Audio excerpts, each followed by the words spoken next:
Quand on aborde la gastronomie, tout est pluralité. Dans une recette, plusieurs ingrédients. Pour les achats, plusieurs commerçants. Dans l'assiette, plusieurs aliments. Alors oui, j'ai voulu définir ce podcast Passion sans modération comme une rencontre entre plusieurs personnalités de la sphère food. Une vraie tablée souriante grâce à laquelle vous passerez, je l'espère, un très bon moment. Le dénominateur commun, ce sont des convictions et une passion dévorante de mes invités pour le métier qu'ils incarnent sans modération.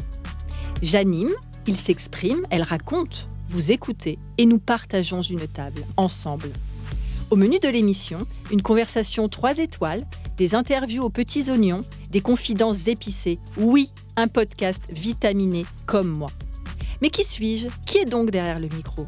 Je m'appelle Virginie Legrand, je suis chef à domicile depuis 8 ans et je foisonne de créations nouvelles et audacieuses. Et si, aujourd'hui, ensemble, on laissait caraméliser des cuillères entières d'énergie positive ? Allez, venez avec moi dans les coulisses de la foodosphère. On va se régaler ensemble. Me voici au micro de mon 13e podcast, entouré d'esprits du goût, d'entrepreneurs passionnés et d'épicuriens assumés. Mes 4 invités incarnent un projet et une dynamique autour de la gastronomie et du fait maison. Je suis ravie de les réunir aujourd'hui autour de moi parce que j'admire beaucoup leur parcours. Bienvenue à vous, messieurs. Franck Jaouin, gérant du restaurant Les Jalles, situé rue des Capucines dans le 2e arrondissement de Paris. Bonjour Franck. Bonjour. Bill François, biophysicien, naturaliste et écrivain, auteur de L'éloquence de la sardine paru en 2019 et du dernier ouvrage qui sera édité dans très peu de temps, intitulé Le plus grand menu du monde. Bonjour Bill. Bonjour. Lazare Haquet, CEO de la marque iShake, une gamme de cocktails sans alcool pensés comme des plats gastronomiques. Bonjour Lazare. Bonjour. Et Paul Charland, un homme engagé dans l'agroécologie et cofondateur d'Alancienne, une entreprise qui prône le manger vrai en étant l'intermédiaire entre les fermes et nos assiettes. Bonjour Paul. Bonjour. Alors Franck, on va commencer avec toi. Est-ce que tu peux définir l'atmosphère de ton restaurant en 3 mots ? Chic, classique et bourgeois. Et qu'est-ce que tu as voulu comme atmosphère pour les clients ? Comment tu as construit justement tout ça, la décoration, la carte, l'ambiance, l'équipe surtout ? Alors, honnêtement, la décoration, ce n'est pas nous, nous avions repris ce restaurant à la barre du tribunal de commerce en 2015. Mais c'est une décoration art déco 1930 qui nous a tout de suite séduit avec mon épouse, dans lequel on voulait servir une cuisine française bourgeoise de saison, avec l'ancienne équipe que j'avais quand on a fermé le Café Fauchon, place de la Madeleine, qui m'a rejoint là-bas. Et c'est vraiment une ambiance très conviviale, très peu de musique, pas d'écran de télé. Pas de BFM qui tourne. Ça, du c'est tout. bien. Non, l'idée, c'est on peut se retrouver dans une brasserie comme dans les années 80, comme il y en existait tant dans Paris, et on peut y déguster une cuisine vraiment classique. On ne va pas chercher des choses trop sophistiquées par des chefs qui ont été formés beaucoup par moi, avec une influence très le nôtre, puisque j'étais un des bras droits de Gaston. Donc, on va retrouver beaucoup de savoir-faire des années 80-90. Vous avez pu la déguster. On peut se tutoyer. J'y suis allée 2 fois. Et effectivement, c'est très bon. Mais en même temps, le classique peut être très surprenant. Et les saveurs, on sent que c'est très maîtrisé. C'est techniquement très maîtrisé. Mais en même temps, j'ai rarement mangé ce genre de plat aussi bon. En fait. Merci Donc, beaucoup. c'est tout simple. Et c'est vrai que ça va devenir ma cantine, je pense, Franck. Merci. Alors, Paul, toi, tu as fondé donc Alancienne. Est-ce que tu peux nous dire exactement en quoi ça consiste ? Alors, Alancienne, en fait, c'est un circuit court. Donc, le but, c'est d'avoir au maximum un seul intermédiaire entre les petits producteurs et les consommateurs. Donc, l'idée, c'est assez simple. C'est un site internet. On commande ce qu'on veut quand on veut. Donc, que des produits ultra frais en direct des petits producteurs locaux et engagés. Donc, on commande ce qu'on veut quand on veut. Il y a des fruits, des légumes, de la viande, des produits laitiers, des produits d'épicerie, du pain, du poisson, même maintenant en direct des petits bateaux normands. Et l'idée, c'est qu'on s'occupe de toute la logistique dans la journée même. Donc, c'est cueilli le matin et livré le soir directement chez les gens. Donc, on a vraiment la fraîcheur, les œufs du matin, les salades du matin, fraîcheur absolue. Et c'est livré à domicile en scooter électrique, packaging recyclé, bref. On essaye d'avoir d'être cohérent sur toute la ligne. Mais le but, c'est surtout de pouvoir bien rémunérer les petits producteurs parce qu'il faut savoir en France qu'un tiers des agriculteurs gagnent en moyenne 350 € par mois, ce qui est quand même assez terrible dans un pays. Avec combien d'heures de travail par avec mois? combien d'heures 50, 60 heures en moyenne. Assez terrible dans un pays où on a quand même le RSA et le SMIC, quoi. Et c'est quand même les gens qui nous nourrissent. Donc nous, le but, c'est de redistribuer un peu la valeur et de faire en sorte qu'ils soient bien rémunérés. Pourquoi ? Pour déjà qu'ils puissent mieux gagner leur vie, ce qui est quand même déjà pas mal, mais aussi pour qu'ils puissent avancer, qu'ils puissent innover, qu'ils puissent mettre en place des techniques agroécologiques et améliorer leurs techniques agronomiques pour des produits de meilleure qualité, mais aussi évidemment pour l'environnement et la société. Est-ce que tu peux nous donner grosso modo la gamme de prix, la fourchette, si je peux me permettre, là, le panier moyen du consommateur? En ce moment, ça change pas mal puisque on subit beaucoup moins l'inflation que des produits de grande distribution ou de conventionnels, puisque notre alimentation, nos produits sont en fait beaucoup moins dépendants aux énergies fossiles notamment. Donc quand il y a des augmentations de prix d'énergie, nous on le ressent beaucoup moins puisqu'il n'y a pas d'intrants, en fait quasiment pas d'intrants, donc des choses qui viennent de l'extérieur de la ferme, qui sont en général en agriculture un peu plus classique, des phytosanitaires souvent issus de la chimie de synthèse et en général dérivés directement des énergies fossiles, par exemple les engrais dérivés du gaz ukrainien. Donc nous, on a beaucoup moins ces problèmes-là. Donc aujourd'hui, c'est difficile à dire, mais a priori, on est même moins cher que le supermarché en ce moment. D'accord, par exemple, donc les 6 œufs, ce serait combien ? Les 6 œufs, on est à 3,60 la boîte, œufs de plein air du matin, poules de pâturage bio, voilà, c'est. Elles parlent aussi ces poules ou pas ? Non. mais en tout cas, elles sont heureuses, ça c'est sûr. Très bien. Et j'ai vu que tu étais partenaire fondateur de FermeCoop. En quoi consiste justement ton engagement dans cette agriculture avec cette coopérative ? Pragmatiquement, comment ça se passe ? En fait, quand on a monté à l'ancienne, du coup, l'idée, c'était justement d'aider les petits producteurs à s'améliorer, de les accompagner sur ces techniques agroécologiques. Donc, il y a plein de techniques particulières, l'agroforesterie, l'association des cultures. En tout cas, ça va vers une réduction de la dépendance de nos fermes à tous les intrants et notamment, donc je disais, aux énergies fossiles. Et en fait, par nos pérégrinations, en rencontrant et en travaillant avec nos 200 producteurs aujourd'hui, on s'est rendu compte de quelques limites en agroécologie. On a voulu essayer d'aller plus loin. Et donc, on a créé cette ferme, on a co-créé cette ferme qui est vraiment un laboratoire d'idées. FermeCoop, c'est la ferme de l'Envol, exactement. Donc, on a 60 hectares en Essonne, exactement, où l'idée, c'est de remettre au centre de la ferme la polyculture élevage, avec de l'agroforesterie, réduire le travail du sol, en bio, évidemment. Et donc voilà, donc on essaye de repenser aussi la place des agriculteurs, de mieux les rémunérer. On s'est engagé à les rémunérer 2 500 € net par mois, ce qui est quand même pas mal par rapport aux 350 € du tiers en France. Donc voilà, et ça leur permet effectivement d'avancer, d'innover, de prendre des risques, de tenter des choses. Et donc voilà, c'est vraiment notre laboratoire de l'agroécologie pour essayer d'emmener l'agriculture vers du mieux. Et donc on s'est associé avec plein de monde géniaux. On a des restaurateurs aussi, Bertrand Grébeau du Septime, Julien Cohen de SLJ Cohen. On a aussi Greg Marchand de Frenchy. Voilà, donc il nous aide aujourd'hui à valoriser ces produits et à faire en sorte que la ferme vive.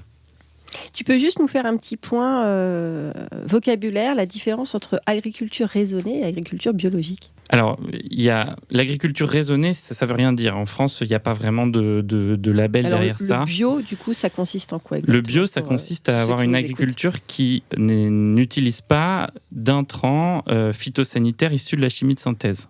Voilà, donc phytosanitaires, produits chimiques qui viennent de la chimie. On a le droit en agriculture biologique d'utiliser des produits naturels. Donc on utilise de la décoction d'ortie, de l'ail, des huiles essentielles, etc. Mais pas le droit d'utiliser de la chimie de synthèse. Nous, l'idée de l'agroécologie, c'est d'aller encore un peu plus loin. C'est de repartir un peu à la base de l'agriculture et de dire qu'est-ce que c'est finalement l'agriculture. L'agriculture, c'est un panneau solaire en fait. Le but de l'agriculture, c'est de transformer les rayons du soleil en alimentation. Il n'y a pas d'autre but. Donc quand on comprend ça, on comprend que tout ce qu'on va rajouter sur la ferme, qui vient de l'extérieur, est en fait une perte de rendement, quoi. Donc voilà, donc nous, l'idée, c'est d'essayer de tendre vers le zéro intrant, vers l'autonomie des fermes, notamment en intrants et en énergie fossile, et de faire en sorte d'utiliser les écosystèmes naturels, de les optimiser pour faire en sorte qu'on ait une production maximale de nourriture. Et la bonne nouvelle, c'est que ça marche. Et en plus, ça marche super bien. Et c'est pas que nous qui le disons, et nos 200 agriculteurs, mais aussi l'ONU, la FAO, et puis maintenant, depuis peu, l'INRA, qui nous explique dans des rapports très détaillés que c'est beaucoup plus productif que l'agriculture conventionnelle. Donc, c'est génial parce que c'est la solution à la plupart de nos crises qu'on est en train de subir en ce moment. Et en plus, ça marche. Alors du coup, vu qu'on là, on est en train de faire l'éloge de la nature, je me tourne vers Bill. Est-ce que tu peux nous expliquer la mission d'un naturaliste ? Moi, j'ai vu dans ton communiqué de presse qu'on te définit comme étant naturaliste. Alors, qu'est-ce que c'est un naturaliste ? C'est la journée des mots qui veulent tout et rien dire. C'est à toi de rectifier. Oui, justement. alors naturaliste. Bon, déjà, le « al » est important. Ça n'a rien à voir avec naturiste. Il y a beaucoup de gens en français qui confondent. Non, mais c'est comme astrologie et astronomie. Il y a souvent des gens... Non, naturaliste est en général habillé. Enfin, l'un n'empêche pas l'autre, mais... Là, il est habillé, Bill, a priori, aujourd'hui. Voilà. Mais non, naturaliste, selon le dictionnaire, c'est personne qui connaît la nature. Mais nature et connaissance, c'est déjà deux mots qui ne veulent pas dire grand-chose. Mais en gros, naturaliste, ça recouvre l'ensemble des personnes qui pratiquent une activité dans la nature qui implique de créer de la connaissance au sujet de la nature. Et évidemment, on pense tout de suite aux scientifiques qui vont étudier par des protocoles et des méthodes scientifiques, que ce soit de la biologie, de la chimie, de la physique, la nature. Mais il y a aussi énormément d'autres personnes, que ce soit des agriculteurs, éventuellement des pêcheurs, des chasseurs, des ramasseurs de champignons, des promeneurs, des ornithologues amateurs, donc des amateurs au sens premier du terme, des gens qui aiment ça et qui, par leur loisir, vont tisser un lien avec le vivant et créer aussi de la connaissance. Et donc je pense que c'est peut-être la part la plus importante au niveau des naturalistes, c'est tout ce peuple d'amateurs. Et les cuisiniers, parfois sans le savoir, en font aussi partie, étant donné qu'on travaille avec le vivant en permanence en cuisine, et qu'il y a d'ailleurs certaines découvertes, certaines choses que les cuisiniers savent depuis très longtemps sur des phénomènes du vivant et que la science commence à peine à élucider ou n'a peut-être même pas encore expliqué pour certaines choses. Donc naturaliste, ça recouvre toutes nos interactions avec le vivant, avec la nature, même si ce terme est un petit peu... on tend à l'utiliser de moins en moins aujourd'hui parce que la distinction entre nature et culture, c'est quelque chose d'assez artificiel et finalement de complètement culturel en Occident. Et il y a plein de pays, de peuples où on ne fait pas cette distinction. La nature, c'est tout ce qui nous entoure.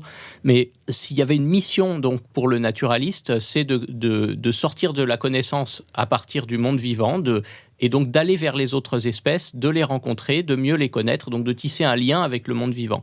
Et je pense que selon cette définition de créer un lien avec le monde vivant, dans le monde de la cuisine, on est à fond là-dedans. Tu cuisines, toi, déjà ? Oui, beaucoup, j'aime bien. T'aimes bien cuisiner ? J'adore, et oui, autant que je peux. Alors, selon, quand j'ai pas le temps, je peux manger des pâtes nature sur le pouce, mais dès que j'ai un minimum de temps, j'adore cuisiner, explorer des nouvelles combinaisons de recettes, etc. J'ai eu la chance d'avoir en avant-première ton livre qui sort bientôt. Donc là, on tourne le 13 avril, donc ça veut dire qu'il sort le 15. Il sort le 5, on est le 3. On est le 3 avril, je suis déjà sur notre émission. Mon on Dieu, vient de gagner 10 jours, c'est formidable. Donc, le 5 avril, il sort le 5 avril, mais ce sera diffusé au mois de mai, donc il sera déjà dans les bacs. Donc il s'intitule « Le plus grand menu du monde ». Est-ce que tu peux me raconter comment tu en es venu à faire cette composition-là ? Explique quelle est la composition extrêmement originale et quelques contenus. Alors, le plus grand menu du monde, c'est parce qu'il est construit comme un menu, ce livre, en fait. Chaque chapitre, c'est un plat. Enfin, il y a d'abord des entrées, puis des plats, puis des desserts. J'ai pris des plats assez classiques de notre quotidien, vraiment, pour expliquer l'histoire des différents ingrédients. Donc, chaque chapitre va nous raconter l'histoire des ingrédients du plat et des espèces qui composent ces ingrédients, parce que un repas, c'est en général des plantes et des animaux qu'on va consommer, ou qui vont aussi intervenir par d'autres moyens. Par exemple, les pollinisateurs qui interviennent quand on va manger des fruits, on ne les mange pas directement dans l'assiette, mais ils interviennent quand même dans notre repas. Et les ours du Kazakhstan, grâce à qui le pommier a pu évoluer et nous donner un fruit comestible qui est la pomme d'aujourd'hui, et sans ces ours qui mangeaient des pommes et qui les sélectionnaient, on n'aurait pas de pommes, ça serait des tout petits fruits totalement immangeables. Eux non plus, on ne les mange pas dans notre assiette, Dieu merci. Enfin, d'ailleurs, peut-être pas, c'est bon l'ours. J'ai eu l'occasion d'en goûter une fois en Croatie. Et avec une sauce ? Alors en jambon et en ragoût, ouais. Mais c'est un gibier assez fort, mais bon, là-bas ils en ont beaucoup, donc ils sont obligés d'en prélever quelques-uns, puis ils les vendent et c'est assez bon à manger. Mais donc ces pauvres ours du Kazakhstan, eux, on ne les mange pas.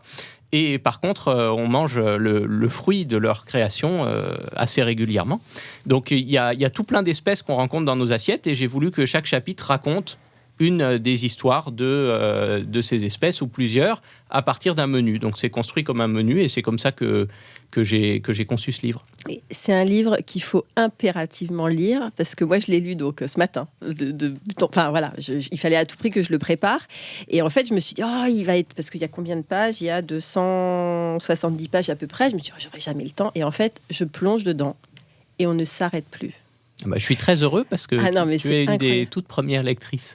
Quel privilège. Je peux lire 2 passages vraiment que j'ai adoré parce que moi je suis une ancienne prof de lettres, donc je suis très très très sensible aux mots, aux métaphores, aux images et à la rhétorique, et du coup voilà, j'ai trouvé ça génial. Donc il parle donc des frites. La pomme de terre porte en elle une formule magique. Une clé d'harmonie et de perfection s'inscrit comme un code secret sur le parchemin beige de sa peau. En revêtant sa robe des champs, la patate affiche la réponse à une énigme que philosophes, artistes et prophètes se sont évertués à résoudre. Pour lire son code, il faut la regarder dans les yeux. Les yeux sont ces points noirs que l'on peine à retirer en épluchant le tubercule. Il s'agit en réalité de bourgeons. C'est là que pousseront les tiges de la plante. Regardons la patate en face, car elle a une face. L'extrémité où ses yeux sont les plus rapprochés. La pomme de terre grandit de ce côté. De l'autre, elle était rattachée à la tige qui la nourrissait, comme en témoigne une petite cicatrice en forme de nombril. Un bout relié au passé, l'autre tourné vers l'avenir. Mais quelle beauté! Mais tout le livre, c'est ça. Enfin, tout le livre n'est pas sur la pomme de terre. Tout le livre n'est pas sur la pomme de terre. Mais il y a à la fois le côté très émouvant du produit. Ensuite, il y a beaucoup de culture à l'intérieur. Tu nous apprends énormément de choses. J'ai pas pu tout noter, j'ai pas tout retenu. Et en plus, c'est très très poétique. C'est très bien écrit. Tu l'as écrit en combien de temps ? Comment ça s'est passé la rédaction ? Alors, l'idée de faire un livre sur la cuisine, les ingrédients et leurs histoires naturelles, c'est une idée que j'ai depuis très longtemps qui trotte dans ma tête. Mais avec les éditeurs, on hésitait, et moi surtout j'hésitais parce qu'eux me donnaient carte blanche, mais il n'y a pas pire que d'avoir carte blanche quand on ne sait pas choisir.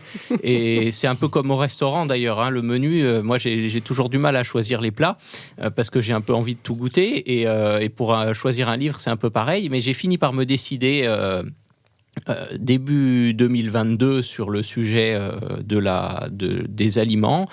Et ensuite, ça a été toute une étape de chasse aux histoires où il fallait de recherche en fait. Ouais. Oui, collecter. Et c'est vraiment un peu une chasse au trésor, partir de certains indices pour aller trouver des histoires intéressantes sur nos aliments. Certaines qui sont un peu oubliées, qui sont plus que dans des archives. D'autres qui sont tellement évidentes qu'on les voit plus. Et donc, d'aller chercher ces histoires, de les compiler. Et c'est un peu comme de la cuisine en fait. On va chercher les ingrédients, il y a l'étape de production, de chasse, de pêche, d'agriculture.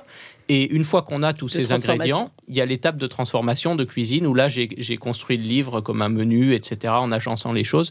Parce qu'en fin de compte, un repas, c'est une histoire aussi. Et d'ailleurs, on commence au restaurant, la première chose qu'on fait, c'est ouvrir un livre, le menu. Et il y a un déroulement presque dramatique, narratif dans un repas, avec les entrées, les plats, et puis le happy end avec les desserts. Donc ensuite, voilà, ça a été la construction comme ça, et ça, j'ai dû commencer au mois de mai-juin l'année dernière. Et j'ai terminé à la toute dernière minute en janvier. Là. Ah oui, d'accord, donc tu as mis 6 mois, grosso modo. Top. Et tu t'es orienté vers qui pour avoir toutes ces histoires ? Tu as été chercher les gens ou tu as juste compilé dans les bouquins, dans les émissions, ou tu as rencontré des gens qui t'ont raconté vraiment tout ça Alors, il y a certaines histoires qui sont effectivement du vécu grâce à des gens que j'avais rencontrés, mais plutôt avant. C'est-à-dire que dans ma vie, en m'interrogeant sur des aliments, en visitant que ce soit des fermes, des producteurs, des domaines de certains aspects de l'alimentation que je connaissais, j'ai pu rencontrer des gens qui m'ont raconté des choses, expliqué des choses, que ce soit autour de la science, autour de l'alimentation. Donc certaines histoires viennent de là, mais ça c'était avant. Par contre, pour la documentation, non, c'était vraiment assez solitaire. Et c'était face aux livres, aux archives du Muséum d'histoire naturelle et des choses comme ça. Lazare, alors, devant nous, on a des verres. Tout à fait. Qu'est-ce qu'on a dans ces verres ? Donc, dans ces verres, on a 4 parfums. Donc, on a le verre avec la couleur verte, donc qui s'appelle le Kuso. Donc, le Kuso, c'est ma sœur jumelle, en fait, qui s'appelle comme ça. Donc, j'ai essayé de retranscrire sa personnalité en concombre. Cette phrase est bizarre. Tu traites ta sœur de concombre? Non, en cocktail. Donc, en fait, à échec, l'idée, c'était de construire une histoire familiale où j'ai retranscrit la personnalité de différentes personnes de ma famille en cocktail. Alors, cocktail sans alcool. Sans alcool. Donc, on fait de la mixologie végétale, donc de la gastronomie liquide. Parce qu'on va vraiment travailler comme un chef qui va aller sourcer ses produits, qui va aller travailler avec différentes techniques entre la cuisson, les mélanges, les mariages, les saveurs, etc. Et l'idée, c'est de faire voyager à chaque gorgée. Donc, le cocktail vert, le Kuso, c'était vraiment ça. Ma sœur, elle a un côté très force tranquille. Donc, on a le concombre qui va être la douceur et le gingembre qui va être le côté punchy, avec le citron vert, avec une petite infusion à froid de la menthe qui va libérer ses saveurs sans être trop agressif. Ça veut dire que le concombre, je l'aime bien parce que je prends toujours l'image du leader, parce qu'il va laisser sa place à chaque personne et il va canaliser justement la puissance des uns et des autres. D'accord, donc tu fais une analogie entre ton cocktail et l'entrepreneur. C'est ça? Exactement. Très bien. Est-ce qu'on peut goûter? Oui. Alors, je vous invite, messieurs, on y va. Donc, on fait en live. Hein. Tout à fait. On n'a pas du tout préparé avant. Oh là là, c'est très doux, mais on sent le gingembre, effectivement. Tout à derrière. fait. Et la caractéristique de nos produits, c'est qu'on sent tous les ingrédients quand on boit. On sent le concombre, on sent le gingembre, on sent la menthe, on sent le citron vert avec un équilibre comme ça. C'est vrai. Donc c'est vraiment une symphonie d'essence. Alors comment tu as travaillé justement cet équilibre, ce dosage?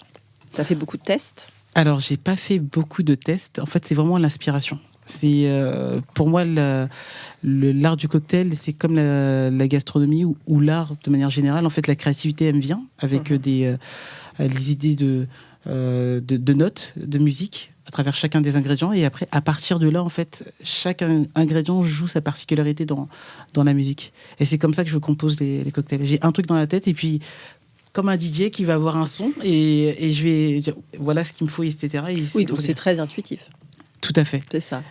Et après, il a fallu formaliser en fiche technique. Donc et ça, c'est difficile. Parce que je suis comme toi et ça, c'est compliqué. Ok, alors qu'est-ce qu'on dit, messieurs, de ce petit cocktail au concombre? Moi, j'adore.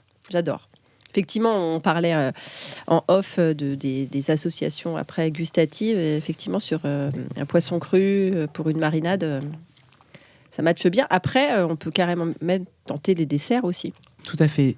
Ça peut se consommer sous toutes ses formes, en transformer de la gelée, de la glace, du dessert, de la vinaigrette. Est une sauce qui accompagne une entrée, un plat, un dessert, une mise en bouche. Moi, je vois bien ça en base de crème brûlée. Je sais pas pourquoi, je pense à ça. Ah oui, ça pourrait être intéressant. Tu vois, y a des trucs, hein. Ça pourrait être intéressant. Ouais. Et je pense que les fruits et les légumes et les épices sont une bonne base pour pouvoir tout travailler. Après, nous, on fait du sans-alcool parce qu'on a un positionnement où on sait que la nourriture, c'est un connecteur social et qu'on a voulu vraiment être inclusif. Et souvent, l'alcool, oui, c'est vrai que c'est festif, mais ça crée aussi certaines limites entre les personnes qui en consomment et ceux qui n'en consomment pas.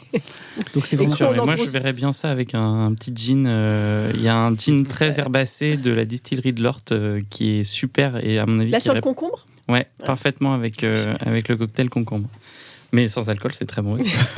Alors, le deuxième, on va dans quel ordre après ? Alors, le deuxième, dans cet ordre-là... Parce qu'il y a 4 couleurs différentes. Donc, c'est le Natibi. Le Natibi, en fait, l'histoire, c'est mon neveu Nathan. Donc, c'est un petit garçon qui est assez taquin. Donc, moi, j'aime pas le thé noir en thé glacé parce que je le trouve trop amer. Donc, j'ai essayé de le contourner en le travaillant avec du cranberry, avec ses vertus antioxydants, avec du gingembre, du concombre, etc. Ça fait que on a l'odeur, on a l'intensité du thé noir qui est canalisé par le cranberry avec du gingembre et du concombre qui vont ramener ces petites notes de fraîcheur avec de la menthe. C'est pas trop sucré. Ah non, pas du tout. Et ça se boit comme du lait. Donc la thé noir, cranberry, orange, gingembre, concombre, sucre de canne. Exactement. Et ça aussi, on peut l'accompagner avec de l'alcool. Donc là, on n'est plus sur des alcools bruns. Donc, on va être plus sur du cognac ou de l'armagnac. Ah oui, avec un armagnac. Ah oui, un armagnac. Tout à fait. Et tu as fait des tests avec les alcools ou... Oui, tout à fait. Tout à fait. Et là, je dois rédiger, je me dis ça tous les mois, mais je vais l'écrire pour le mois d'avril, la carte entre comment le déguster dans toutes ses formes et les accords à échec et alcool. Mais j'ai fait les tests aussi. Quand je vais voir les restaurateurs, on fait les tests en direct. Ça m'étonne pas. Alors, le deuxième cocktail, c'est... Le troisième. Le rouge ou le jaune? Le rouge. Ok. Donc, c'est le Layana. Le Layana, en fait, l'idée, c'était d'avoir un cocktail qui fasse à la fois cocktail, mais dessert. Vous avez l'idée de la fraise, là. de la charlotte aux fraises ou de la tarte aux fraises que vous croquez en pleine bouche. Assez juteux, assez fruité, assez gourmande. Et c'est vraiment l'idée du Layana. C'est ma nièce qui dit que sa mission sur Terre, c'est de donner de l'amour aux gens. Donc, j'ai voulu avoir un cocktail qui fasse très câlin en bouche. Ouais, le fraise menthe qui fait toujours un carton. C'est ça. Et c'est un cocktail aussi qu'on peut consommer avec des alcools blancs comme des alcools ambrés, et qui avec une soupe de fraises, où on peut travailler sur des viandes rouges avec des bases qu'on peut mélanger à des fonds dessus. Moi, je déglace une escalope de foie gras poêlé avec ça. Ah oui, oui. Tu vois, je te donne des idées. Et on peut faire aussi de la gelée avec des granités, vraiment dans toutes ses formes. Une panna cotta. Ouais, vraiment tout. Donc, ça s'adapte bien à la gastronomie sucrée ou salée. Et ce qui est bien avec le végétal, c'est qu'on touche vraiment toutes les cibles. Donc là, on peut avoir des clients véganes en disant, voilà, on a fruits, légumes, épices, et se faire plaisir avec ça. Donc, le dernier, c'est le Naël. Le Naël, c'est la passion. Et j'ai ramené une bouteille aussi pour toi. C'est vrai. Pour communiquer passion. Ah d'accord, j'incarne un peu la passion, c'est vrai. Exactement. Merci beaucoup, Lazare. C'est adorable. Donc là, on voulait vraiment travailler sur l'acidité. Et c'est un cocktail qui se marie très bien avec les fruits de mer.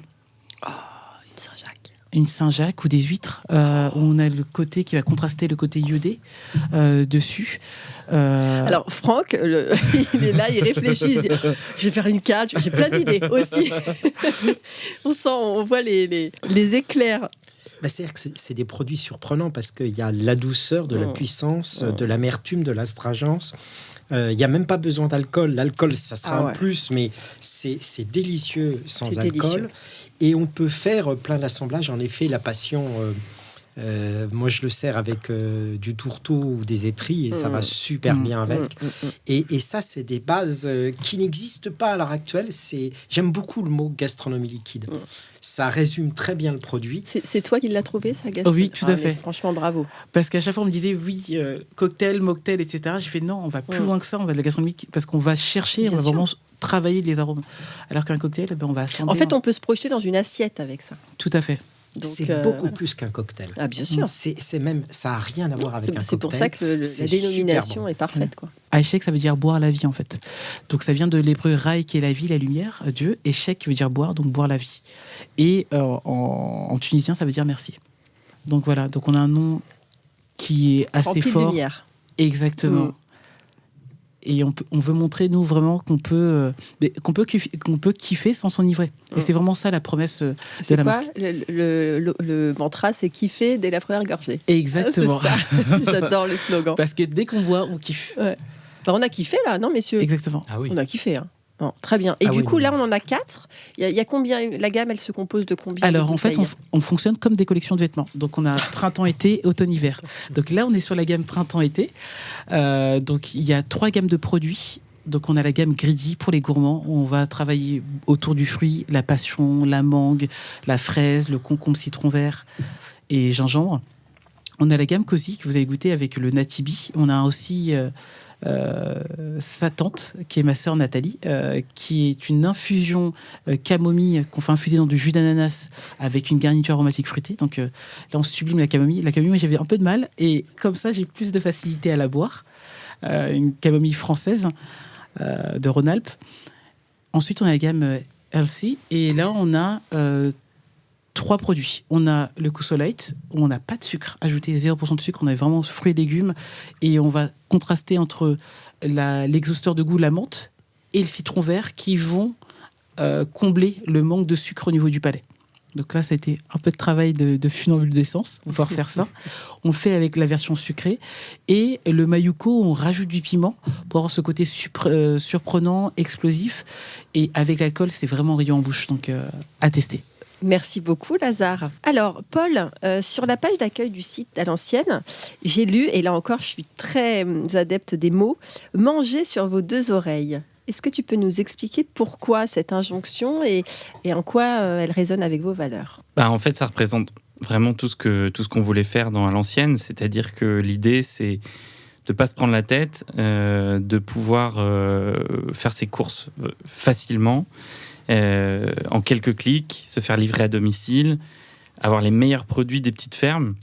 Parce que moi, en fait, avant, à la base, je suis passionné de cuisine et j'ai découvert que pour faire de la bonne cuisine, le vrai secret, c'était d'avoir des bons produits. C'est ça. Une fois qu'on a des bons produits, après, c'est assez facile, en fait. C'est vrai.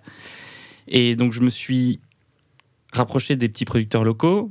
Et c'est en les côtoyant que je me suis rendu compte qu'ils ne vivaient pas de leur métier et surtout que c'était compliqué d'avoir accès à ces produits, de faire le tour de toutes les fermes. Enfin, voilà, c'est pas simple, il faut avoir du temps. Donc nous, on a voulu simplifier ce processus et faire en sorte que quand vous commandez sur à l'ancienne, vous n'avez pas besoin de vous poser la question de qu'est-ce qu'il y a dans mon assiette, d'où viennent les produits, etc. Que tout soit transparent, qu'on sache qui les a produits. Donc c'est pour ça que sur le site, tous les produits sont reliés au producteur, ou d'où ça vient, quelle technique il a utilisée, comment il a fait, et qu'on puisse le livrer directement en direct. Donc, l'idée, c'est ça, c'est manger sans vous prendre la tête, manger sur vos deux oreilles. C'est très beau. Et du coup, comment tu sélectionnes les producteurs qui sont chez vous ? Alors, on les sélectionne justement assez minutieusement, donc on les rencontre, on va dans les fermes et on regarde comment ils travaillent, on parle beaucoup avec eux, on essaie de comprendre leur état d'esprit.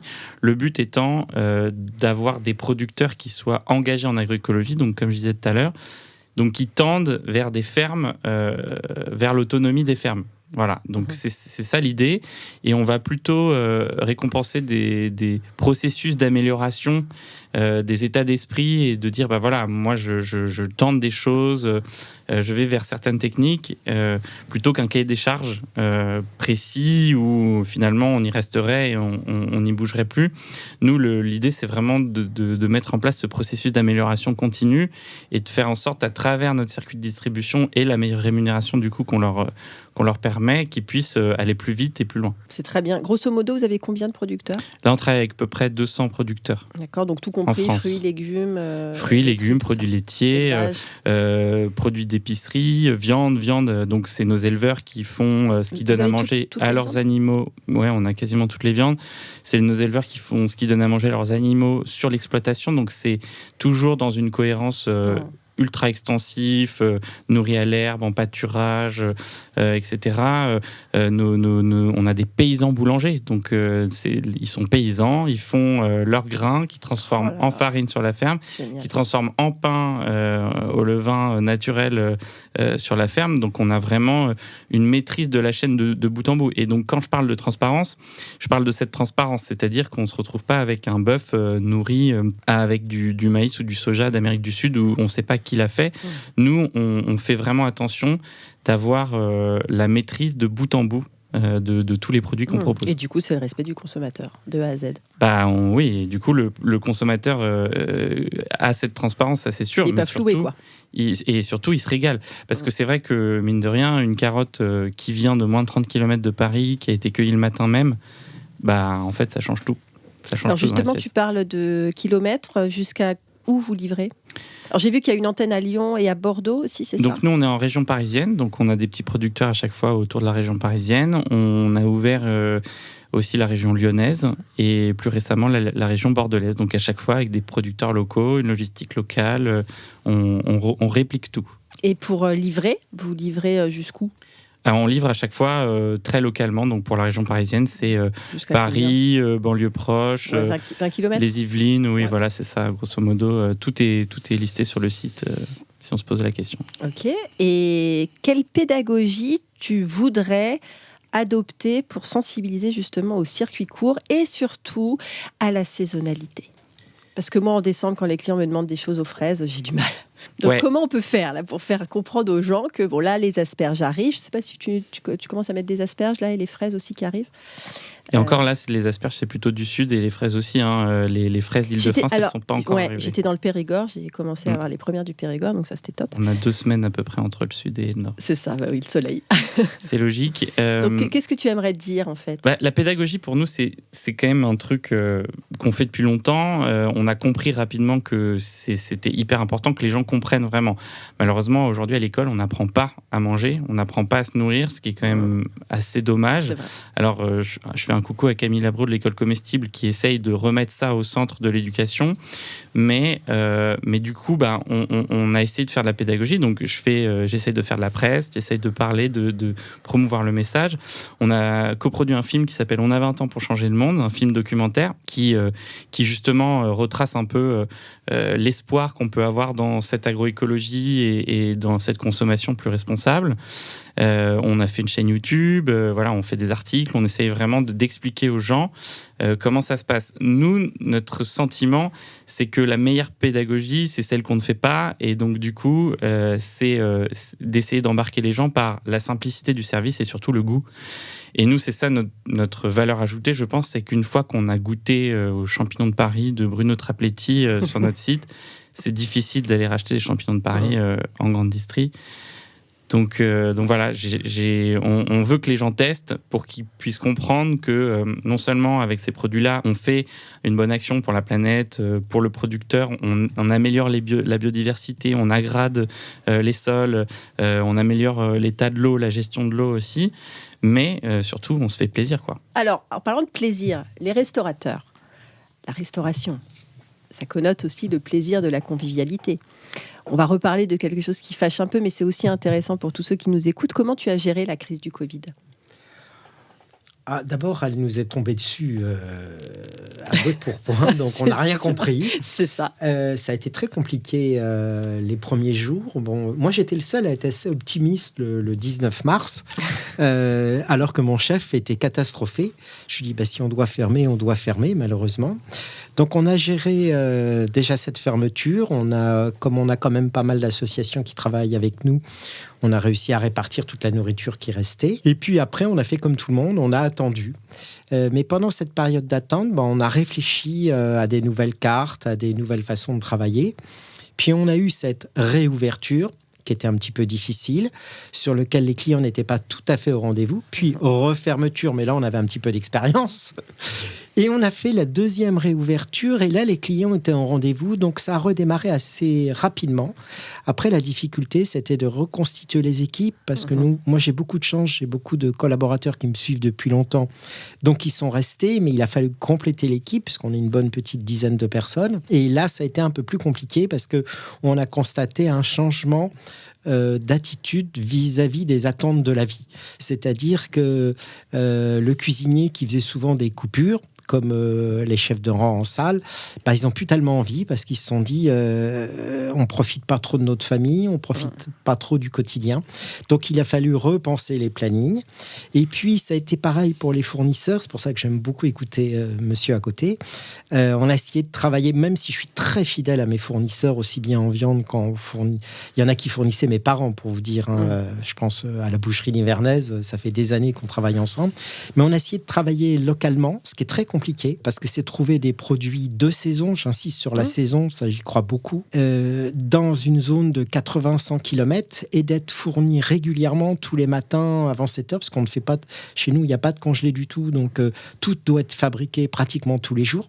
Donc ça a été une remise en cause du process de fabrication et de recevoir. Et en effet, le mot restaurateur doit être associé au mot plaisir. Il faut voir le client, pas avec un billet de 100 € quand il arrive dans le restaurant.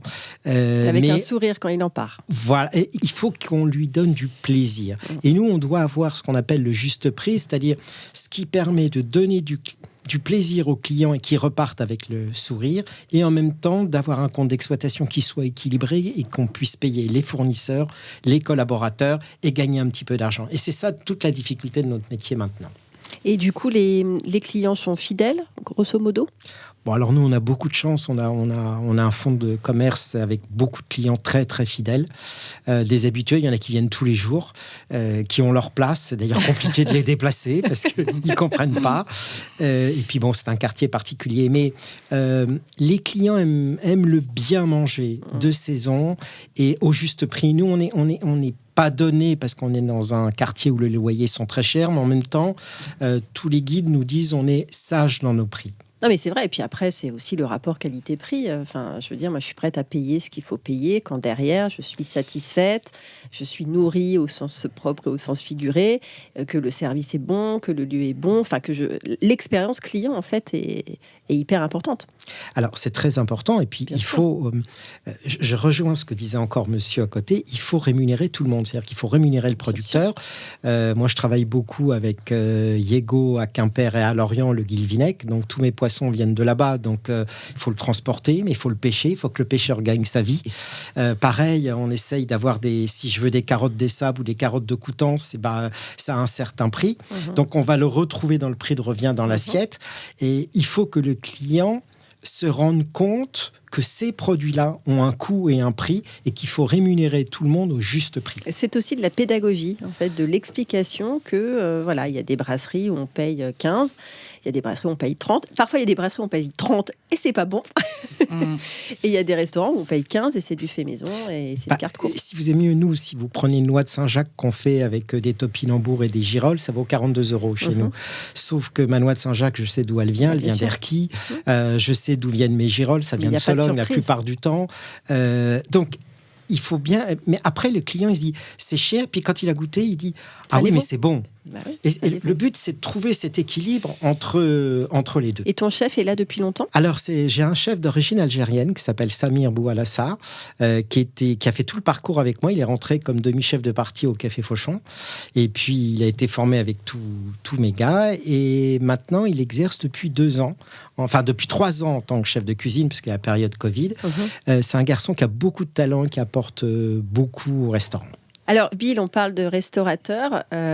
Comment ça se fait que ce soit Guy Savoy qui fait ta préface ? Raconte-nous, parce que c'est quand même un grand. Moi, j'ai eu la chance, il y a très longtemps, de déjeuner chez lui, et comme j'avais trouvé ça formidable... non, à l'époque, c'était rue Troyon, d'accord. vers l'Étoile. Et donc, comme j'avais trouvé ça merveilleux, et que j'avais du temps pour faire un stage, à l'époque, j'étais au lycée, je lui ai écrit une lettre pour demander s'il faisait ce genre de choses. Et il se trouve qu'il m'a répondu qu'il faisait ça. Et j'ai passé un été dans les cuisines de Guy Savoy à découvrir à la fois le métier de cuisinier et plein d'astuces de cuisine et à travailler en cuisine. Et donc, c'est comme ça que je l'ai rencontré. Et forcément, du coup, quand j'ai écrit un livre en lien avec l'alimentation, j'ai tout de suite pensé à lui demander. Et bien sûr, il a accepté. Alors, je lis un passage de sa préface que j'adore. La cuisine est l'art de transformer instantanément en joie des produits chargés d'histoire.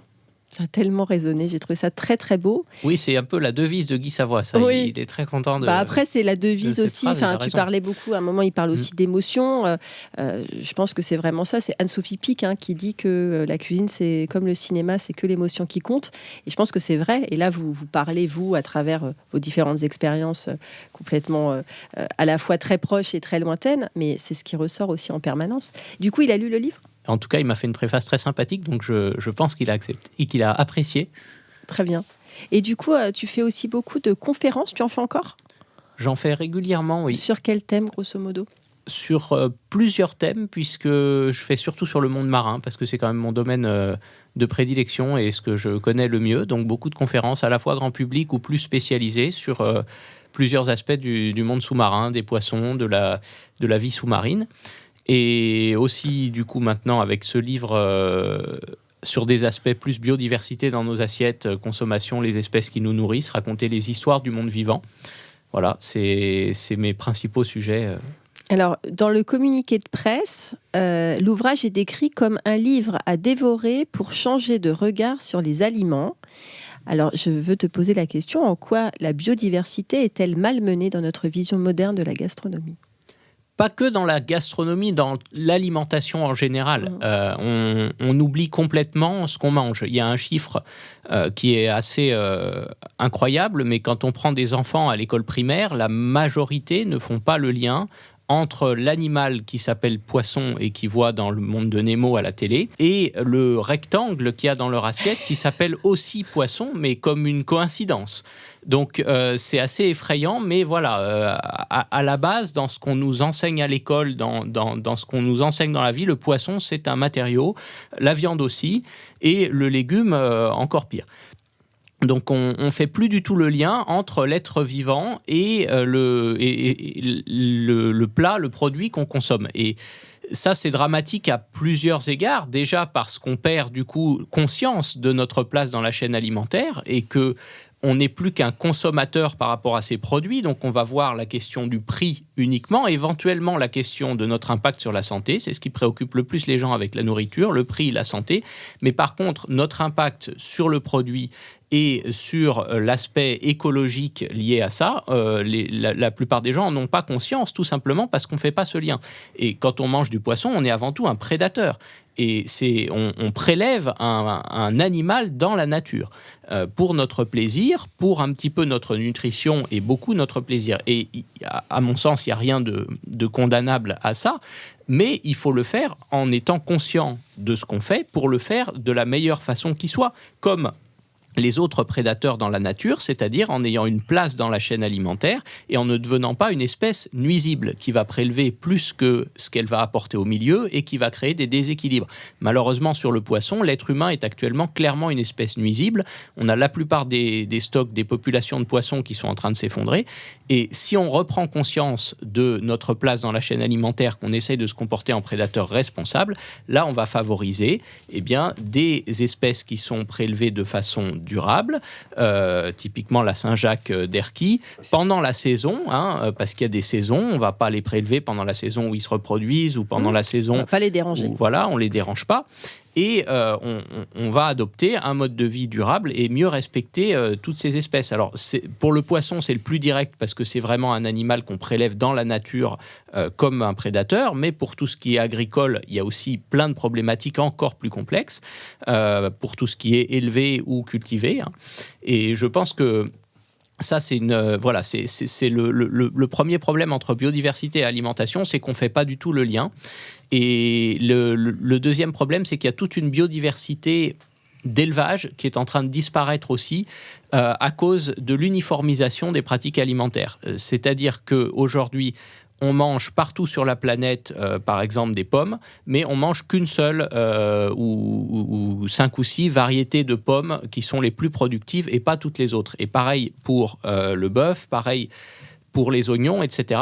On perd la plupart des races, des variétés d'élevage qui pourtant constituent une immense diversité, une immense biodiversité très importante et qui peut nous permettre de résoudre des problèmes de l'avenir parce qu'on a des variétés pour chaque espèce qui vont résister aux sécheresses, aux inondations, à différents climats. Et avec les changements climatiques, avec tous les enjeux de réduire les pesticides, etc., on a besoin de cette diversité. On parle beaucoup de la biodiversité sauvage, des pandas, des baleines qui sont en voie de disparition, mais certains haricots ou certaines poules le sont tout autant. Comme disaient Franck et Paul tout à l'heure, c'est avant tout une question de plaisir qui va permettre de sauver ces variétés parce que c'est des choses qui nous procurent avant tout du plaisir quand on les goûte, quand on découvre ce qu'il peut y avoir dans le monde des haricots et pas uniquement le type de haricots de base qu'on consomme tous les jours, mais enfin on mange peut-être pas tous les jours des haricots non plus. Malheureusement. Mais malheureusement pour l'agriculture, on n'en mange pas tous les jours. Ou heureusement. Des bons haricots, ça peut être. Tu n'aimes pas les haricots ? Si, j'aime bien, mais tous les jours. C'est vrai qu'il n'y a pas si longtemps que ça, il y avait à peu près 36 000 de variétés de haricots en France. 36 000 ? À peu près. Et aujourd'hui ? Un par commune. Et aujourd'hui, là, on en a une dizaine, et encore 10, c'est quand on est connaisseur, je pense. Mais je reviens sur ce que vous disiez, parce que c'est vrai qu'on utilise tout et n'importe quoi. La cuisine de saison, elle a un avantage, c'est que la Saint-Jacques, il y a des légumes de saison qui vont avec, je pense aux légumes racines, et on va toujours vouloir y mettre des haricots verts qui ne sont pas forcément de la même époque. Et si déjà on fait une cuisine locale, avec des produits locaux, et deuxièmement, de saison, on va déjà avoir quelque chose qui enlève cette rareté de cette biodiversité. Et l'exemple des Saint-Jacques, je rebondis dessus, c'est qu'on a tellement réglementé maintenant la pêche des Saint-Jacques que maintenant on se retrouve pratiquement avec un surstock de Saint-Jacques, ce qui prouve bien que s'il y a une action humaine déterminée et intelligente, on est capable de se comporter comme un prédateur intelligent et pas un prédateur j'allais dire un peu imbécile, si je peux dire le mot, mais c'est exactement ce qui se passe à l'heure actuelle. C'est-à-dire manger des fraises au mois de décembre, c'est vraiment dommage. Il y a d'autres fruits. Et surtout que ça a engendré... Ça fait un peu caprice, quoi. Bah oui. Et surtout que ça a engendré, et ça continue d'engendrer énormément de coûts cachés. Et c'est ça qui est terrible. C'est qu'en fait, on le paye à un moment ou à un autre. Et quand on s'en rend pas compte, mais quand on prend un produit lointain, hors saison... boosté au phytosanitaire, en réalité, on dégrade l'environnement. Juste un chiffre, mais pour retirer la chimie agricole en France de l'eau, pour la rendre potable, pour qu'on puisse la boire, ça nous coûte à peu près 720 millions d'euros par an, collectivement. C'est tout simple. Donc après, il y a plein de problématiques, perte de biodiversité, perte de vie dans les sols.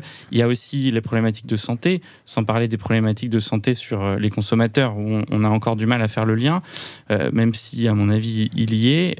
Les agriculteurs, aujourd'hui, ont des maladies professionnelles comme le cancer de la prostate ou Parkinson, qui sont du coup remboursés à 100% par la Sécu, parce qu'on dit, voilà, vous avez utilisé des phytos toute votre vie, vous avez cette maladie, c'est normal.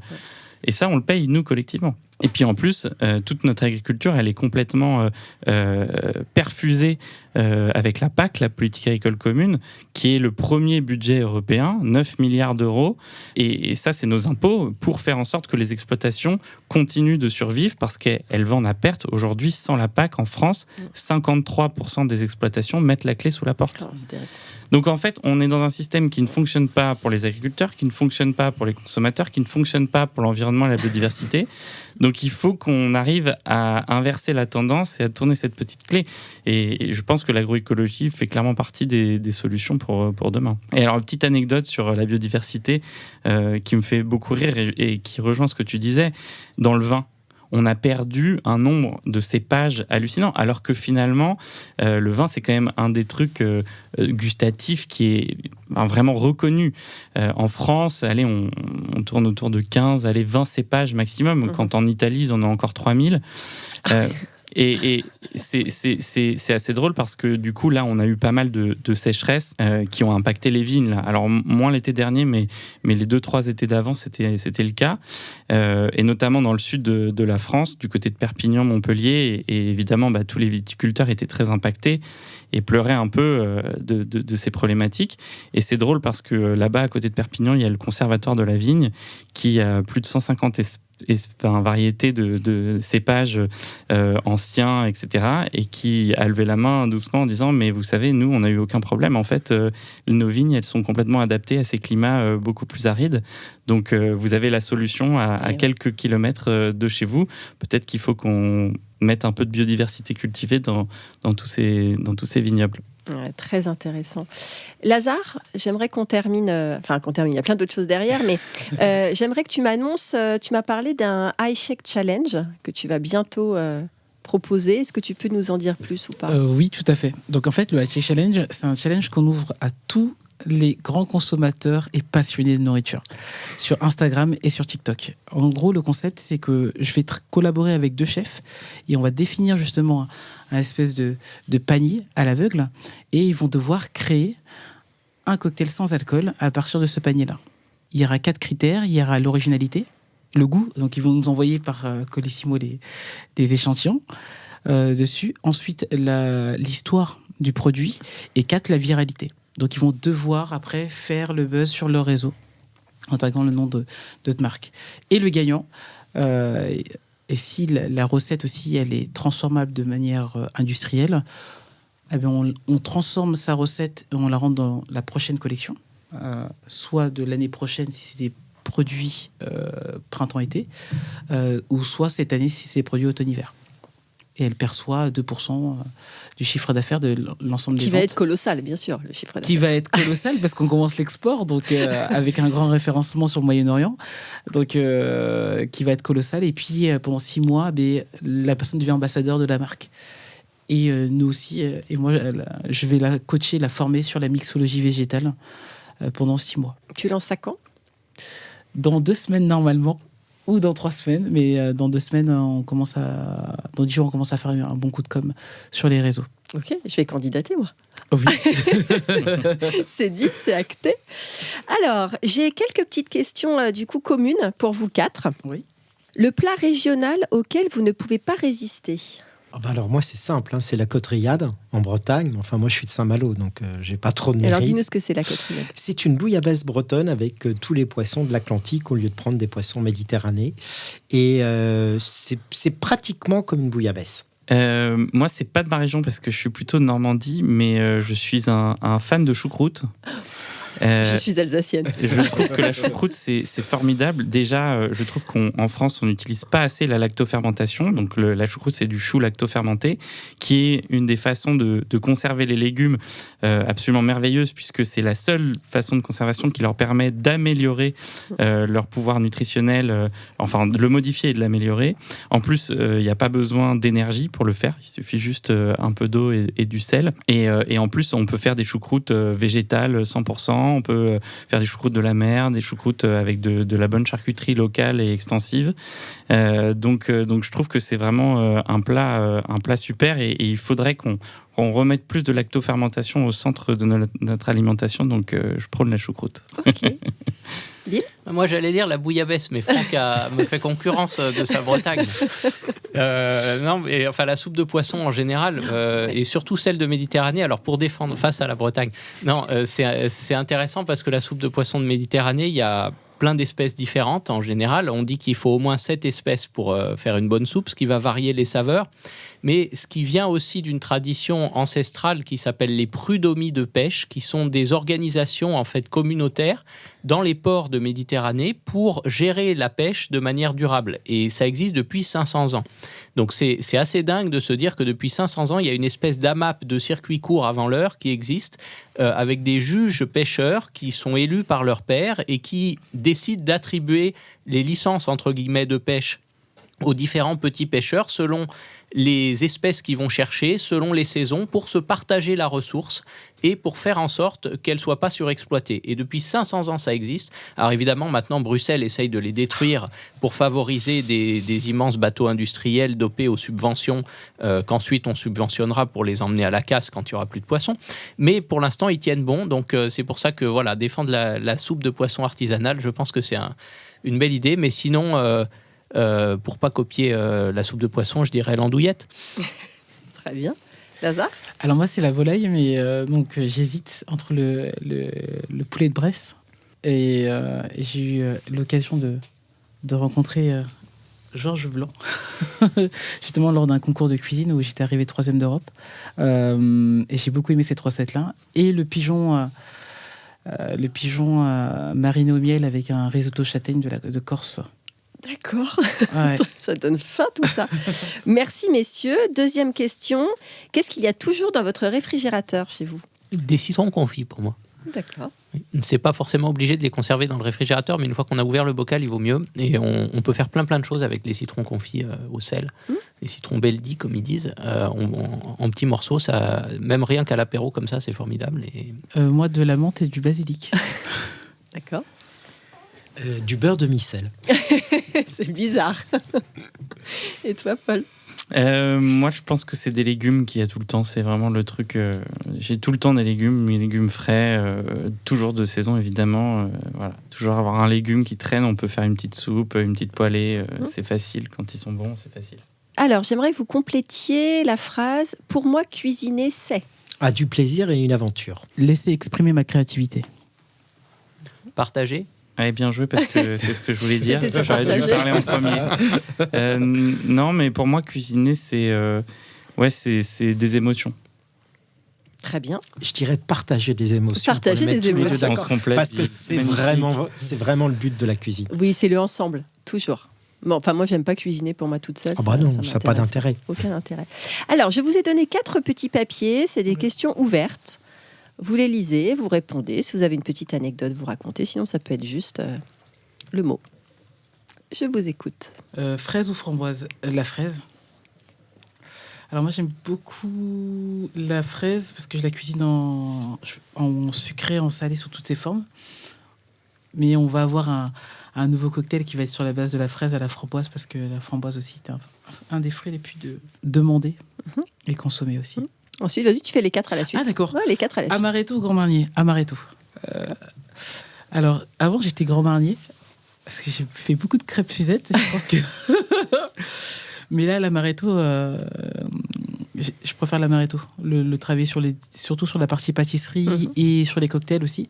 Avec l'amande, c'est vrai que c'est bon. Oui, et puis les bons tiramisu à l'amaretto, c'est pas mal du tout. Béarnaise ou mayonnaise? Béarnaise. Je préfère la béarnaise que la mayonnaise. La mayonnaise, avant, j'aimais bien. Maintenant, la béarnaise, vu que je suis plus viande aussi. Et j'ai goûté la dernière fois, samedi, là, avec des acras. La béarnaise, c'était pas mal du tout. Bien. Avec des acras de morue, que Sabrina nous a fait découvrir chez Auchan. Et mangue ou ananas, j'aime les deux. Tu as le droit de dire les deux aussi. Tu n'es pas obligé de choisir. Parfois, c'est difficile. J'aime les deux. Choisir, c'est renoncer. Tout à fait. C'est bien. Donc aujourd'hui, je vais pas renoncer.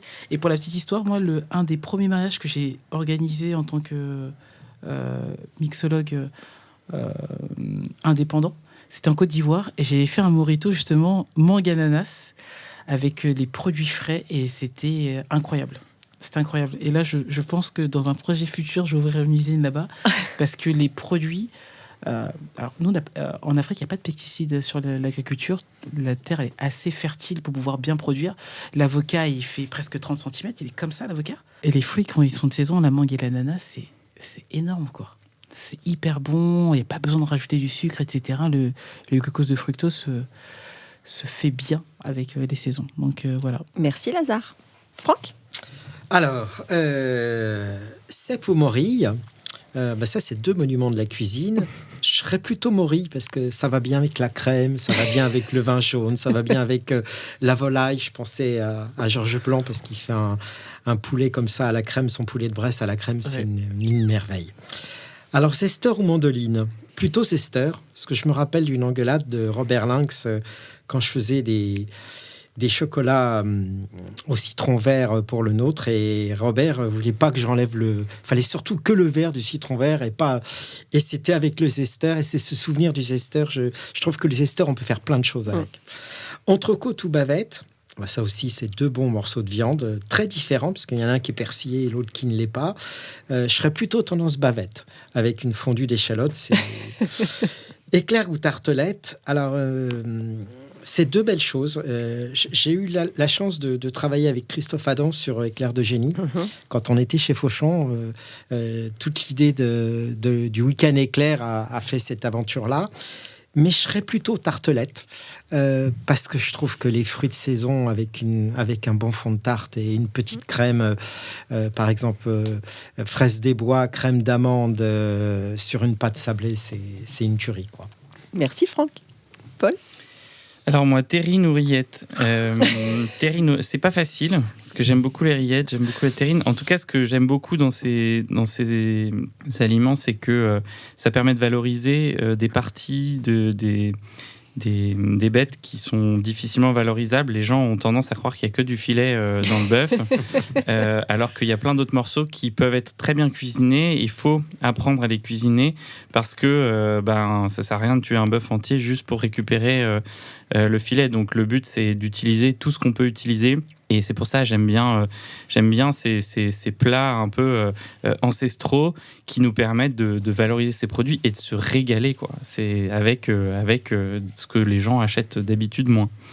Tandoori ou colombo. Alors là, c'est un peu plus lointain, les mélanges d'épices. Moi, je dirais que je suis très local, mais j'ai envie de ne pas choisir parce que depuis que j'ai découvert les épices Shira et les mélanges de Roy, qui fait un travail assez formidable pour sourcer des petits producteurs d'épices dans le monde entier, où il fait attention de bien les rémunérer. C'est un peu à l'ancienne des épices. Et il fait des mélanges tandoori et colombo qui sont formidables, que j'ai à la maison. J'ai ma mallette d'épices que j'emmène quand je vais cuisiner quelque part. J'emmène mes couteaux et ma mallette d'épices. Donc très difficile de choisir, ça va dépendre un peu de mon mood, on va dire. Gourmet ou gourmand, les deux. Là, mais c'est vrai que j'avoue je pense, encore plus gourmand que gourmet. Bordelais, Bourgogne ou Alsace. Donc là, je vais un peu botter en touche parce que même si je suis assez Bourgogne dans le principe, je suis assez fan justement de tous ces petits vignerons qui se mettent à vinifier de façon formidable hors de ces régions avec appellation, etc., qui sont des monuments, mais d'aller chercher aujourd'hui des corbières qui sont formidables extrêmement bien travaillées, ou plus récemment en ultra local. J'ai envie de citer la winery parisienne et la Bouche du Roi qui refont des vignes en Yvelines, parce qu'il y en avait beaucoup, il fut un temps, c'est important de le dire, et qui font des vins qui sont absolument formidables en ultra local, et donc ça c'est top. Toi, tu vas me faire rencontrer plein de gens, Paul, j'ai l'impression. Depuis tout à l'heure, je note, je me dis, mais j'ai envie d'entendre leur parcours, d'entendre leur... J'ai plus de 200 producteurs qui ont tous des histoires les plus incroyables que les unes que les autres. J'adore, c'est ça qui est fascinant. Bill ? Alors, bec salé ou bec sucré, ça c'est comme si on devait choisir entre la musique ou les paroles. C'est personnellement plutôt bec salé à choisir. C'est vrai que quand on a le choix entre entrée plat ou plat dessert, je prends plutôt entrée plat. Je trouve qu'il y a un peu plus de diversité dans les salés. C'est peut-être dû à la façon de le travailler d'ailleurs, et sûrement qu'on pourrait s'attaquer à plus de challenge dans les desserts, mais c'est vrai qu'en général les desserts sont plus classiques, mais j'adore les deux, mais plutôt salés. Pour rester dans le salé, olive verte ou olive noire. Alors pour les manger, moi j'adore les deux, et c'est vraiment terrible même parce que c'est totalement addictif pour moi les olives. Je me dis, je vais en manger qu'une ou deux, puis après, je regarde l'assiette avec les noyaux et je vois qu'il y en a tellement que je peux même pas les compter. Donc, j'adore, mais à choisir, le plus addictif, le pire pour moi, c'est les olives noires. J'en ai un pot d'1 kilo dans mon frigo, dans le bac à légumes, et il tient rarement. Tu aurais pu répondre ça aussi. Tu as toujours des olives noires dans ton frigo. Non, mais j'en ai pas toujours parce qu'il tient à peine une semaine, le pot. Non, c'est terrible. Je les achète en gros dans un magasin turc et il tient très très peu de temps. Mais alors, les vraies olives noires, attention, les olives à la grecque, les olives que en Provence on appelle les olives fachouir, qui sont déshydratées dans du sel. Parce qu'on achète beaucoup d'olives noires qui sont des olives confites, qui en fait sont des olives frelatées. C'est pas des olives noires, c'est des olives vertes qui sont mises dans de la soude ou de la potasse pour les rendre noires. Ça vaut pas du rêve quand tu me dis ça. Oui, mais c'est ces olives noires insipides qu'on voit parfois souvent dans les pizzas. Il n'y a plus que ça maintenant, mais c'est pas bon. Donc les vraies olives noires. Et par contre, pour les faire, les olives vertes, c'est plus marrant parce que c'est très sympa à faire soi-même, à faire désamériser dans l'eau, et ça sent super bon en fait quand on met les olives, qu'on les fend et qu'on les met dans l'eau pendant plusieurs jours. Ça fait une odeur très sympa. Donc olive verte plutôt pour le côté cuisine. Céleri ou chou-fleur. Alors déjà, c'est pas céleri ou céleri, parce que ça, c'est ce qui divise vraiment les Français. Il y a une ligne de démarcation entre la région où on dit céleri et la région où on dit céleri. C'est un peu comme le pain au chocolat. Et la chocolatine. Voilà. Non, céleri ou chou-fleur, je dirais céleri pour le fait que ça apporte un peu de peps et de fraîcheur acide, le céleri, et ça se marie super bien avec certains plats. J'avais la chance d'être au jury du concours Olivier Rollinger sur la pêche durable il y a quelques semaines, et il y a un candidat qui avait fait de la vieille. Donc c'est un poisson qui est assez... qui est très bon, mais qui a des saveurs d'algues très très délicates. Et il avait rajouté du céleri, donc du céleri branche cru, en petits morceaux, et ça sublimait complètement le poisson. Et les deux séparément étaient bien, mais sans plus. Et quand on mélangeait les deux, c'était merveilleux. Donc je dirais le céleri, d'autant plus que le céleri, mais c'est un peu triché parce que chou-fleur, il y a quand même qu'un seul grand type de chou-fleur, tandis que céleri, il y a céleri branche et céleri rave, voilà, qui nous offrent des choses extrêmement variées. Une purée de céleri rave avec un gibier et une sauce aux fruits rouges, c'est quand même formidable. Langoustine ou gambas, pour finir. Alors, en France, évidemment, langoustine, parce que les gambas, à part quelques très très rares productions dans des eaux très profondes en Méditerranée, vers Monaco, des gambas de chez nous, il y en a très très peu. C'est un produit exotique qui n'a pas grand-chose à faire dans nos assiettes, enfin qui devrait être exceptionnel. Les plats exotiques devraient être quelque chose de rare parce que ça vient de l'autre bout du monde, ça a un gros bilan carbone. On devrait en profiter que pour les fêtes ou très rarement, alors que malheureusement, c'est le produit de grosse consommation. On ne sait jamais vraiment d'où elles viennent, ni comment elles sont pêchées, ni comment elles sont élevées, ni si elles sont pêchées ou élevées. Les langoustines, au moins, en général, elles sont pêchées chez nous avec des règles à peu près durables. C'est assez vertueux maintenant, la pêche de la langoustine. Ça ne l'a pas toujours été, mais c'est de mieux en mieux. Donc, je dirais langoustine. Et quand je voyagerai dans le pays des gambas, il y a plein de pays des gambas, en fait. Il y a énormément de pays d'où ça vient. Là, j'espère avoir un jour la chance de manger des formidables gambas locales et de me régaler, parce que c'est vrai qu'on peut faire quand même plus de recettes avec les gambas qu'avec les langoustines. Merci. Alors, ma dernière question, parce qu'à un moment, il va falloir qu'on se quitte, même si c'est très intéressant. Donc, moi, mon entreprise s'appelle Communique Passion. J'ai écrit un livre qui s'appelle Mes recettes passion. Le podcast s'appelle Passion sans modération. Donc, il y a un petit point commun. J'aimerais connaître votre définition de la passion. Personnellement, je dirais du temps qui passe sans qu'on s'en aperçoive. Oh, c'est beau. Très beau. Ouais, c'est parfois la passion. Moi, on me décrit comme un grand passionné, mais parfois, ça a le revers de la médaille, c'est même que on se laisse un peu bouffer par la passion. Et moi, je me laisse beaucoup bouffer par. On a du mal à doser. À doser. Voilà, c'est ça. La passion, c'est quand on a du mal à doser. J'adore. Très bien. Bill ? Oui, il y a un aspect addictif, je suis d'accord dans la passion. C'est un peu comme les olives.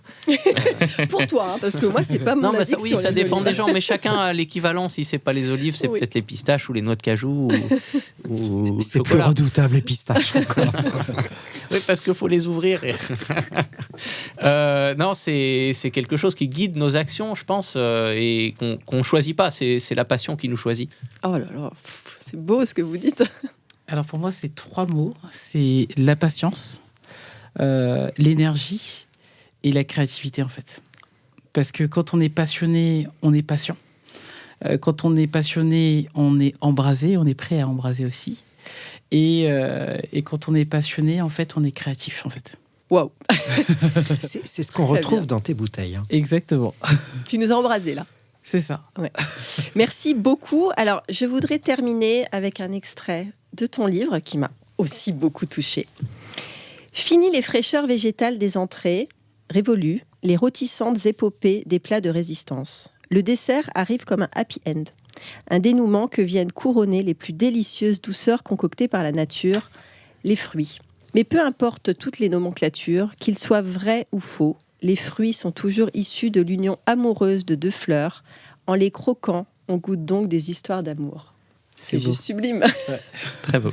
C'est juste sublime. Donc, pour terminer, pour conclure, quel échange passionnant avec vous. Tout donne son sens au nom de mon podcast. Des connexions savoureuses, un discours très vrai, l'éloge de la créativité, de la patience et du fait maison. J'ai adoré écouter toutes vos aventures. Merci Bill. Merci. Merci Lazare. Merci. Merci Franck. Merci beaucoup. Et merci Paul. Merci beaucoup. Et je vous retrouve prochainement pour le 14e.